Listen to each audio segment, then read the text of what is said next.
Persatuan dan kesatuan bangsa. 1. Konsep persatuan dan kesatuan bangsa. Persatuan dan kesatuan berasal dari kata satu yang berarti utuh dan tidak terpecah belah. Persatuan mengandung makna terikatnya beberapa bagian menjadi satu kesatuan. Adapun kesatuan berarti keadaan yang merupakan satu keutuhan. Persatuan mengandung arti bersatunya macam-macam corak yang beraneka ragam menjadi satu kebulatan yang utuh dan serasi. Persatuan Indonesia berarti persatuan bangsa yang mendiami wilayah Indonesia. Konsep kesatuan yang kita anut meliputi aspek alamiah dan aspek sosial. Kesatuan wilayah yang meliputi darat, laut, dan udara. Kebulatan ini sesuai dengan politik kewilayahan yang kita anut, yaitu wawasan Nusantara. Pelaksanaan wawasan Nusantara mengedepankan kesatuan wilayah dan menghargai kebinekaan untuk mencapai tujuan nasional. Perbedaan dipandang sebagai kekayaan bangsa dan wilayah Indonesia dipandang sebagai kesatuan wilayah. Wawasan Nusantara mempunyai dua tujuan, yaitu sebagai berikut. A. Tujuan nasional yang dapat kita lihat dalam pembukaan UUD 1945 sebagai berikut. 1. Melindungi segenap bangsa Indonesia dan seluruh tumpah darah Indonesia. 2. Memajukan kesejahteraan umum. 3. Mencerdaskan kehidupan bangsa. 4. Ikut melaksanakan ketertiban dunia yang berdasarkan kemerdekaan, perdamaian abadi, dan keadilan sosial. B. Tujuan ke dalam, yaitu mewujudkan kesatuan segenap aspek kehidupan. Oleh karena itu, dapat disimpulkan bahwa tujuan bangsa Indonesia adalah menjunjung tinggi kepentingan nasional serta kepentingan kawasan untuk menyelenggarakan dan membina kesejahteraan, kedamaian, dan budi luhur serta martabat manusia di seluruh dunia. Adapun fungsi wawasan Nusantara adalah sebagai berikut. A. Wawasan Nusantara berfungsi sebagai konsepsi ketahanan nasional. B. Wawasan Nusantara berfungsi sebagai wawasan pembangunan yang mencakup kesatuan politik, kesatuan ekonomi, kesatuan sosial dan ekonomi, kesatuan sosial dan politik, serta kesatuan pertahanan dan keamanan. C. Wawasan Nusantara berfungsi sebagai wawasan pertahanan dan keamanan negara. D. Wawasan Nusantara berfungsi sebagai wawasan kewilayahan. Bagi Indonesia, wawasan Nusantara merupakan suatu politik kewilayahan bangsa dan negara Indonesia. Wawasan Nusantara mempunyai sifat manunggal dan utuh menyeluruh. Sifat manunggal artinya mendorong terciptanya keserasian dan keseimbangan yang dinamis dalam segenap aspek kehidupan, baik aspek alamiah maupun aspek sosial. Adapun sifat utuh menyeluruh artinya menjadikan wilayah Nusantara dan rakyat Indonesia sebagai satu kesatuan yang utuh dan bulat serta tidak dapat dipecah-pecah oleh kekuatan apapun sesuai dengan asas satu nusa, satu bangsa, dan satu bahasa persatuan Indonesia. Berdasarkan konsep wawasan Nusantara, negara Indonesia memiliki karakteristik sebagai berikut. A. Negara kepulauan yang pengertiannya adalah suatu wilayah lautan yang dikelilingi pulau-pulau besar dan kecil. B. Konsep utamanya adalah manunggalnya wilayah laut, darat, serta wilayah udara.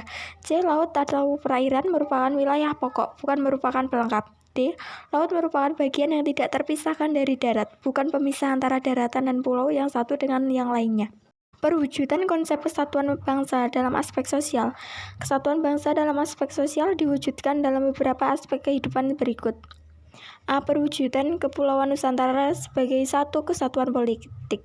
1. Bahwa keutuhan wilayah nasional dengan segala isi dan kekayaannya. 2. Bahwa bangsa Indonesia yang terdiri dari berbagai suku dan berbicara dalam berbagai bahasa daerah memeluk dan meyakini berbagai agama dan kepercayaan terhadap Tuhan Yang Maha Esa. 3. Bahwa secara psikologis bangsa Indonesia harus merasa satu, senasib, sepenanggungan, sebangsa dan setanah air. 4. Bahwa Pancasila adalah satu-satunya falsafah serta ideologi bangsa dan negara. 5. Kehidupan politik di seluruh wilayah Nusantara. 6. Bahwa seluruh kepulauan Nusantara merupakan kesatuan hukum. 7. Bangsa Indonesia hidup berdampingan dengan bangsa lain, ikut menciptakan ketertiban dunia berdasarkan kemerdekaan, perdamaian abadi, dan keadilan sosial melalui politik luar negeri bebas aktif. B. Perwujudan Kepulauan Nusantara sebagai satu kesatuan ekonomi. 1. Bahwa kekayaan wilayah Nusantara baik potensial maupun efektif adalah modal dalam milik bersama bangsa. 2. Tingkat perkembangan ekonomi harus serasi dan seimbang. 3. Kehidupan perekonomian di seluruh wilayah Nusantara merupakan satu kesatuan ekonomi yang diselenggarakan sebagai usaha bersama. C. Perwujudan Kepulauan Nusantara sebagai satu kesatuan sosial budaya. 1. Bahwa masyarakat Indonesia adalah satu. Berkehidupan bangsa harus merupakan kehidupan yang serasi dengan tingkat kemajuan masyarakat yang sama.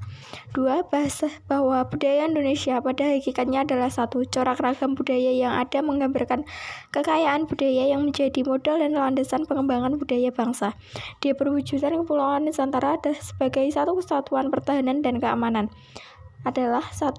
Bahwa ancaman terhadap satu daerah pada hakikatnya merupakan ancaman bagi seluruh bangsa dan negara. 2. Bahwa tiap-tiap warga negara mempunyai hak dan kewajiban yang sama di dalam pembelaan negara. B. Kehidupan bernegara dalam konsep Negara Kesatuan Republik Indonesia. Dalam kehidupan bernegara, aspek pertahanan menjadi faktor penting dalam menjamin kelangsungan hidup bangsa. Seluruh warga negara berkewajiban menjaga kehormatan bangsa dan negara sebagai bagian dari Indonesia. Hal tersebut bertujuan mempertahankan eksistensi negara sesuai dengan prinsip kedaulatan rakyat. 1. Konsep Negara Kesatuan Republik Indonesia menurut Undang-Undang Dasar 1945. Konsep Negara Kesatuan Republik Indonesia menurut Undang-Undang Dasar 1945 Pasal 1 Ayat 1 UUD 1945 menyatakan bahwa negara Indonesia ialah negara kesatuan yang berbentuk republik. Pernyataan tersebut menegaskan bahwa bentuk negara Indonesia adalah negara kesatuan dan bentuk pemerintahan Indonesia adalah republik. Negara Kesatuan Republik Indonesia mempunyai ciri-ciri sebagai berikut. A. Bentuk negara. Indonesia merupakan negara yang berbentuk republik dengan ciri negara kesatuan bernama Negara Kesatuan Republik Indonesia atau NKRI. B. Wilayah negara. Wilayah Indonesia terdiri dari daratan, lautan atau perairan, dan udara. Daratan Indonesia terdiri dari pulau-pulau yang dipisahkan oleh perairan. Wilayah Indonesia terbagi dalam 34 provinsi, yang mana tiap-tiap provinsi dibagi menjadi beberapa kabupaten atau kota. C. Keadaan penduduk. Indonesia mempunyai jumlah penduduk yang sangat padat, melebihi 260 juta jiwa. Apabila jumlah penduduk yang sangat besar ini bisa dikelola dan dikembangkan potensinya, akan menjadi sumber daya manusia yang luar biasa. Indonesia juga terdiri dari berbagai suku, budaya, dan agama. D. Kebudayaan. Banyaknya suku bangsa di Indonesia menyebabkan Indonesia mempunyai keanekaragaman budaya. Selain dari kebudayaan asli, ada pula yang merupakan gabungan dari kebudayaan luar yang masuk pada zaman dahulu, misalnya kebudayaan Arab, Cina, dan India. 2. Keunggulan Negara Kesatuan Republik Indonesia. Berbagai keunggulan yang dimiliki negara Indonesia antara lain sebagai berikut. A. Jumlah dan potensi penduduknya yang cukup besar merupakan potensi yang tidak ternilai harganya dalam upaya mengisi dan mempertahankan kemerdekaan, termasuk sebagai modal dasar dalam melaksanakan pembangunan dalam upaya menyejahterakan bangsa. B. Memiliki keanekaragaman dalam berbagai aspek kehidupan sosial budaya seperti adat istiadat, bahasa, agama, dan kesenian. C. Dalam pengembangan wilayah, kita memiliki konsep wawasan Nusantara sehingga sekalipun terdapat berbagai keanekaragaman, kita tetap memandang bangsa Indonesia sebagai satu kesatuan ideologi, politik, ekonomi, sosial budaya, serta pertahanan dan keamanan. D. Semangat Sumpah Pemuda yang selalu merasuki jiwa dan kalbu bangsa Indonesia. E. Memiliki tata krama dan keramah tamahan. F. Letak wilayah yang strategis. G. Memiliki keindahan alam yang luar biasa. H. Memiliki keajaiban dunia yaitu Candi Borobudur dan Pulau Komodo.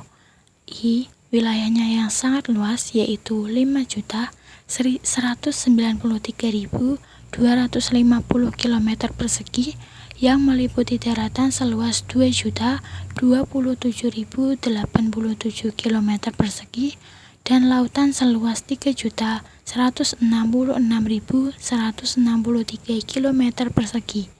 J. Tanahnya sangat subur dan kaya akan sumber daya alam. Makna negara Indonesia juga dapat dipandang dari segi kewilayahan. Pasal 25A Undang-Undang Dasar 1945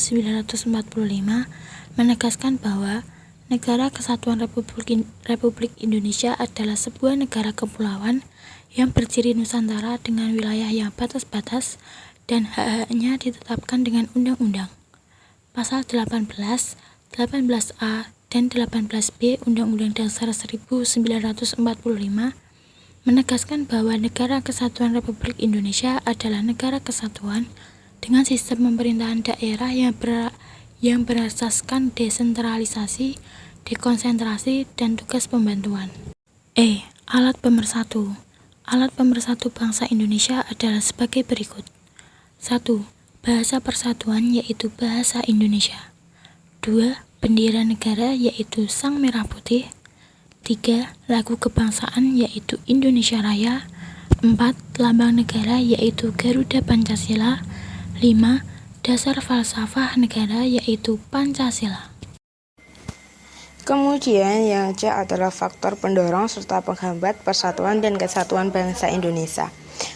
Bersatunya bangsa Indonesia didorong oleh kesadaran dengan penuh tanggung jawab untuk mencapai kehidupan bangsa yang bebas dalam suatu wadah negara yang merdeka, berdaulat, adil, dan makmur. Persatuan dan kesatuan bangsa Indonesia yang kita rasakan saat ini terjadi dalam proses yang dinamis dan berlangsung lama. Yang pertama adalah faktor penyebab keberagaman bangsa Indonesia. Yang pertama adalah letak strategis wilayah Indonesia. Wilayah Indonesia yang diapit oleh 2 samudra dan juga 2 benua, yakni Samudra Pasifik dan Samudra Hindia, serta benua Asia dan benua Australia, mengakibatkan banyak dikunjungi oleh bangsa asing yang mempengaruhi budaya Indonesia. Kedatangan bangsa asing ini yang berbeda ras kemudian menetap di Indonesia mengakibatkan adanya perbedaan ras, agama, dan juga kepercayaan. Yang kedua adalah kondisi negara kepulauan dengan wilayah Indonesia yang terdiri dari beribu-ribu pulau yang secara fisik terpisah-pisah dapat menghambat hubungan antar masyarakat, antar pulau, sehingga setiap pulau atau setiap daerah mengembangkan budaya mereka masing-masing. Yang ketiga adalah perbedaan kondisi alam. Kondisi alam yang berbeda seperti daerah pantai, pegunungan, daerah subur, padang rumput, dataran rendah, rawa, atau juga laut mengakibatkan perbedaan dalam masyarakat. Dan juga adanya kondisi alam, tanaman yang tumbuh, hewan yang hidup di sekitarnya. Contohnya seperti masyarakat di daerah pantai berbeda dengan masyarakat di daerah pegunungan, di mana seperti perbedaan bentuk rumah, mata pencaharian, makanan pokok, pakaian, kesenian, bahkan kepercayaan mereka pun berbeda. Yang keempat adalah keadaan transportasi dan komunikasi. Kemajuan sarana transportasi dan komunikasi juga mempengaruhi perbedaan masyarakat Indonesia. Kemudian sarana ini membawa masyarakat mudah berhubungan dengan masyarakat lain, meskipun jarak dan kondisi alam yang sulit. Sebaliknya, sarana yang terbatas juga menyebabkan adanya keberagaman dalam masyarakat. Yang kelima adalah penerimaan masyarakat terhadap perubahan. Ada masyarakat yang mudah menerima orang asing atau budaya asing yang masuk, atau juga orang yang tetap bertahan pada budaya sendiri atau tidak mau menerima budaya dari luar yang sehingga mempengaruhi perkembangan kebudayaan di setiap daerah. Kemudian yang kedua adalah faktor pendorong persatuan dan kesatuan bangsa Indonesia. Yang pertama adalah adanya rasa senasib sepenanggungan. Yang kedua adanya ideologi nasional yang tercermin dalam simbol negara yaitu Garuda Pancasila dan juga semboyan Bhinneka Tunggal Ika. Yang ketiga adalah adanya tekad dan keinginan untuk bersatu di kalangan bangsa Indonesia. Yang keempat adalah adanya ancaman dari luar. Yang kelima adalah adanya rasa rela berkorban untuk kepentingan bangsa dan negara. Yang keenam adalah adanya kesepakatan atau konsensus nasional dalam perwujudan proklamasi kemerdekaan. Yang ketiga adalah faktor penghambat persatuan dan kesatuan bangsa Indonesia. Berikut beberapa faktornya, yakni yang pertama adalah masyarakat Indonesia yang heterogen atau beraneka ragam, sehingga menyebabkan sulitnya untuk bersatu karena mempunyai kepercayaan mereka masing-masing. Kemudian yang kedua adalah wilayah negara yang sangat luas. Indonesia terdiri dari berbagai ribu pulau yang dikelilingi oleh lautan yang luas. Yang ketiga adalah besarnya kemungkinan ancaman, tantangan, hambatan, dan juga gangguan yang merongrong keutuhan dan kesatuan bangsa Indonesia. Yang keempat adalah masih besarnya ketimpangan dan ketidakmerataan pembangunan. Yang kelima adalah adanya paham etnosentrisme atau di antara beberapa suku bangsa yang menonjolkan kelebihan budayanya dan menganggap rendah budaya suku lain. D. Perilaku yang menunjukkan sikap menjaga keutuhan Negara Kesatuan Republik Indonesia. Apa saja sih bentuk perilaku yang menunjukkan sikap menjaga keutuhan Negara Kesatuan Republik Indonesia? Ada 7 bentuk perilaku. Di antaranya, yang pertama, pentingnya persatuan dan kesatuan dalam kehidupan. Kehidupan sosial yang tertib dan tentram hanya dapat diwujudkan melalui pembinaan persatuan dan kesatuan. Keluarga yang utuh terbentuk karena adanya semangat bersatu. Keluarga yang menjunjung persatuan dan kesatuan membentuk keluarga yang aman, tentram, dan damai. Sebaliknya, apabila tidak ada lagi rasa persatuan dalam keluarga, setiap hari akan terjadi pertengkaran dan tidak akan ada kedamaian. Dalam kehidupan masyarakat, persatuan dan kesatuan sangat diperlukan. Masyarakat yang bersatu akan melahirkan kehidupan masyarakat yang rukun dan harmonis.